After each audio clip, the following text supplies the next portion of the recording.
Earlier this year, we put out a video on United Airlines' fleet plan for the year. It came via an update to investors dated January 21, 2025. However, since then, the airline has made the decision to retire 21 aircraft ahead of schedule. Why is this? We take a look in today's video. The ultimate goal for United is to match capacity with demand, and, well, demand has dropped and is anticipated to stay down for the foreseeable future. Indeed, US airlines overall are reporting lower than expected profitability outlooks for the first quarter. As shared by the website Live and Let's Fly, Kirby had the following to say when discussing the drop in air travel demand. It started with government. Government is 2% of our business. Government adjacent, or the other consultants and contracts that go along with it, probably another 2% to 3%.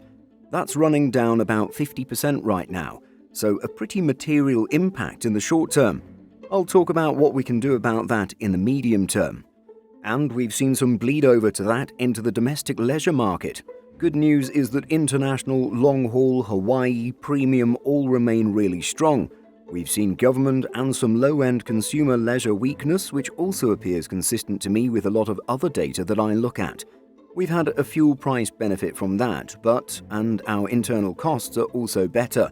You put all that together and we now expect to be at the low end of our guidance range. This would seem to be connected with the ongoing sweeping cuts being implemented by Elon Musk's Department of Government Efficiency on direction of President Donald Trump. The shutdown of US aid, a gutting of the Department of Education, and layoffs throughout many other government agencies, all of this has resulted in reports of some 33,000 federal workers having lost their jobs, at least as of the end of February. With so many government workers being fired or offered opportunities to leave, there is not only a drop in government-related air travel, but one could also assume that these thousands of former employees would not be traveling as much for leisure, due to either needing time to search for new work or a lack of confidence over future income. The other big factor is the ongoing strain on relations between Canada and the United States. With wide-ranging tariffs being imposed on Canadian goods coming into the United States, there has been swift backlash from Canadians. Not only has the Canadian government imposed retaliatory tariffs on US goods, but many Canadian travelers have decided to cancel their travel plans to the United States.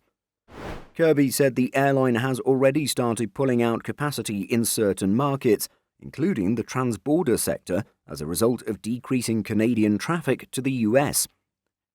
But getting back to the 21 aircraft that will be retired early, Kirby notably did not disclose which types or specific airframes would be removed from his airline's fleet.